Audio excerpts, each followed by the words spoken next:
Vous sentez-vous parfois vulnérable? Avez-vous parfois peur? Peur parce que vous voyez votre vie en train de changer et vous avez peur de tout perdre? Eh bien, si nous sommes des disciples de Jésus, nous devons toujours avoir confiance et nous devons toujours être prêts pour du changement, car Jésus veut nous transformer, il veut nous changer pour le mieux.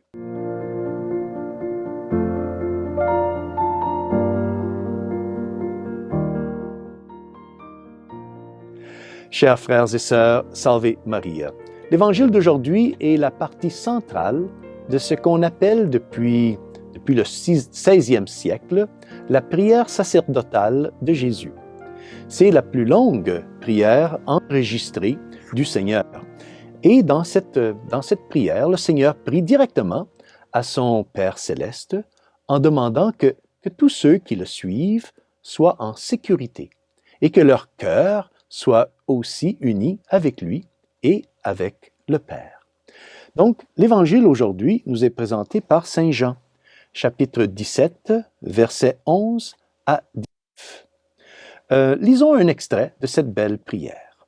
« Père Saint, dit Jésus, garde mes disciples, dit Jésus, dans la fidélité à ton nom que tu m'as donné en partage, pour qu'ils soient un comme nous-mêmes. » Jésus prie ici pour la sécurité et pour l'unité de ses disciples et pour tous ceux qui croient en lui.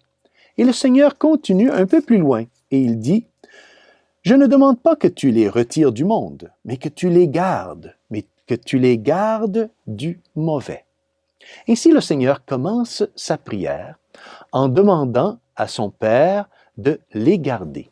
Et il termine cette partie de la prière en répétant à son Père de les garder. Oui, les garder, les protéger, de les mettre en sécurité. Et ceci est le thème de la prière sacerdotale de Jésus. Le Seigneur demande à son Père de nous protéger. Pourquoi? Parce que le monde est un endroit dangereux. Le monde est un endroit où l'on risque de se faire mal, où l'on risque de se perdre, physiquement, mais aussi et surtout spirituellement. C'est dans le monde que le diable, le malin, opère et travaille à détourner les gens de Dieu. Il essaie de remplir nos esprits de promesses vides, offre des plaisirs passagers et encourage les ambitions égoïstes. Le monde est l'endroit où le diable se cache, ou, mieux encore, c'est derrière le monde que le diable se cache pour utiliser et manipuler le monde afin d'éloigner les chrétiens de Dieu, afin d'éloigner vous et moi de Dieu. Ces chrétiens qui rejettent le monde et ses plaisirs passagers et qui acceptent et sont fidèles au message de Jésus seront malheureusement haïs et oui, même persécutés par le monde. Ils seront haïs et persécutés, tout comme Jésus était lui-même haï et persécuté par le monde. Pourquoi? Parce que tout comme Jésus, il ne s'identifie pas au monde.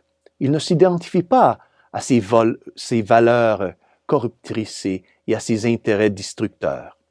Mais Jésus précise aussi qu'il ne demande pas que les chrétiens soient retirés du monde, mais qu'ils soient protégés des mauvaises influences du monde. Un chrétien doit, vous et moi, on doit aider au monde à devenir un endroit meilleur. Un chrétien doit apprendre à transformer le monde. C'est seulement en vivant et en étant actif dans le monde qu'un chrétien, que vous et moi, nous allons pouvoir continuer à faire de l'apostolat et à communiquer le message évangélique de salut et d'amour du Christ. C'est pourquoi Jésus prie à son Père céleste et lui demande de garder ses disciples. Remarquez que notre Seigneur ne demande pas à son Père de les enseigner, de les guider, ni de les fortifier, mais il demande à son Père de les garder, de nous garder, pour les garder enracinés et fondés dans la vérité de la parole, dans la personne de Jésus. C'est la même prière que chaque père et mère de famille disent lorsqu'ils doivent s'absenter de leur famille ou de leurs proches.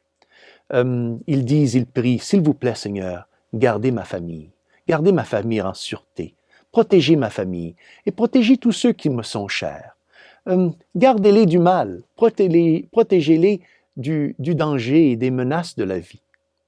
Et le Seigneur Jésus continue de prier pour nous et de demander à son Père de nous protéger, de nous garder, pour nous garder en sécurité dans la vérité et dans la parole qui nous unit tous ensemble dans la gloire de Dieu.